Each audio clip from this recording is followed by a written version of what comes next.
আব্বাসী সাহেব গত পরশুদিন একটা ভিডিও বানাইছে যে আমি যেটা ধরছি এটা ঠিক আছে, আহমদুল্লাহ সাহেবের উচিত তওবা করা, ভুল স্বীকার করা। ধরছে কিনা?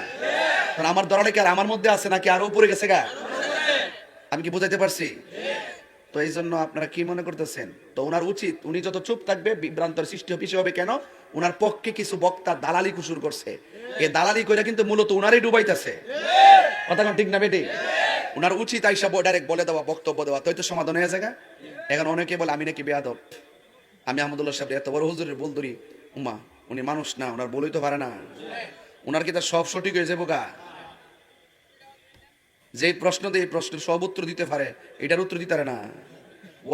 ওয়াইফাই সালাম যাইব কিনা, কত বক্তব্য উত্তর দেয়, কোন উত্তর তো বাদ দেয় না। একদিন শুনলাম না যে আমি পারি না, যেটা দিব এটি উত্তর দেয়। তাহলে আমি যে ভুলটা ধরলাম, প্রশ্ন করলাম, এটার উত্তর দেওয়ার সময় কি উনি পায় না? উনি না দিয়া ঘরের কোন বইয়া থেকে এই যে একটা বিভ্রান্ত ছড়াই দিছে, আমার কি ভুল ধরার অন্যায় হয়েছে?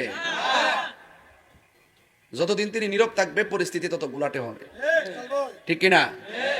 যাই হোক, আমি আশা করবো, এখন আশা করবো আহমদুল্লাহ সাহেব আপনি এই ব্যাপারে সুস্পষ্ট বক্তব্য দেন। আমি আবারও বলি, আমার নবী যে দুনিয়াতে আসার আগেও নবী হিসেবে নির্ধারিত ছিল, মা আমেনার মাস থেকে দুনিয়াতে আসছে, নবী হিসাবে আসছে।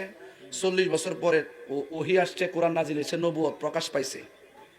কিয়ামত পর্যন্ত আমার নবী থাকবে, আমার নবীর পরে আর কোনো নবী আসবে না। এটাই সুন্নিদের আকীদা। কথা কোন ঠিক না? এর বাইরে যে আকীদা বলবে, যে ব্যক্তি বলবে যে 40 বছর নবী ছিল না, এটা হলো চুপা। কাদিয়ানীরা নবীর শেষ নবী মানে না।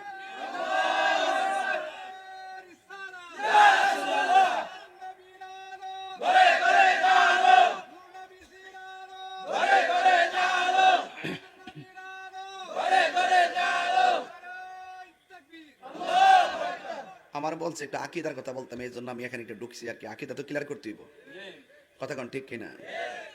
এরপরে কিছু কিছু বক্তা আছে যে আমি যেটা ধরছি এটা ঠিক আছে, আহমদুল্লাহ সাহেবের উচিত তওবা করা, ভুল স্বীকার করা। ধরছে কিনা?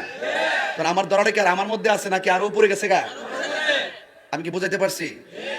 তো এই জন্য আপনারা কি মনে করতেছেন? তো ওনার উচিত, উনি যত চুপ থাকবে বিভ্রান্তর সৃষ্টি হবে। কেন? ওনার পক্ষে কিছু বক্তা দালালি কুসুর করছে, এই দালালি কইরা কিন্তু মূলত ওনারই ডুবাইতেছে। কথা কোন ঠিক না বেটি? ওনার উচিত আইসা ডাইরেক্ট বলে দেওয়া, বক্তব্য দেওয়া, তো সমাধান হয়ে যায়। এখন অনেকে বলে আমি নাকি বেয়াদব, আমি আহমদুল্লাহ সাহেব এত বড় হুজুরের বল ধরি, উমা উনি মানুষ না, ওনার বলেই তো পারে না, ওনার কি তার সব সঠিক হয়ে যাবো গা? যে প্রশ্ন দিয়ে এই প্রশ্নের সব উত্তর দিতে পারে, এটার উত্তর দিতে পারে না। ওয়াইফাই সালাম যাইব কিনা, কত বক্তব্য উত্তর দেয়, কোন উত্তর তো বাদ দেয় না। একদিন শুনলাম না যে আমি পারি না, যেটা দিব এটি উত্তর দেয়। তাহলে আমি যে ভুলটা ধরলাম, প্রশ্ন করলাম, এটার উত্তর দেওয়ার সময় কি উনি পায় না? উনি না দিয়া ঘরের কোন বইয়া থেকে এই যে একটা বিভ্রান্ত ছড়াই দিছে, আমার কি ভুল ধরার অন্যায় হয়েছে? যতদিন তিনি নীরব থাকবে পরিস্থিতি তত গুলাটে হবে, ঠিক কিনা? যাই হোক, আমি আশা করবো, এখন আশা করবো আহমদুল্লাহ সাহেব আপনি এই ব্যাপারে সুস্পষ্ট বক্তব্য দেন। আমি আবারও বলি, আমার নবী যে দুনিয়াতে আসার আগেও নবী হিসেবে নির্ধারিত ছিল, মা আমেনার মাস থেকে দুনিয়াতে আসছে, নবী হিসাবে আসছে। 40 বছর পরে ওহী আসছে, কোরআন নাজিল হয়েছে, নবুয়ত প্রকাশ পাইছে। কিয়ামত পর্যন্ত আমার নবী থাকবে, আমার নবীর পরে আর কোনো নবী আসবে না। এটাই সুন্নিদের আকীদা। কথা কোন ঠিক না? এর বাইরে যে আকীদা বলবে, যে ব্যক্তি বলবে যে 40 বছর নবী ছিল না, এটা হলো চুপা। সুপ্রিয় দর্শক, এতক্ষণ আমার সাথে থাকার জন্য আপনাদেরকে অনেক অনেক মোবারকবাদ।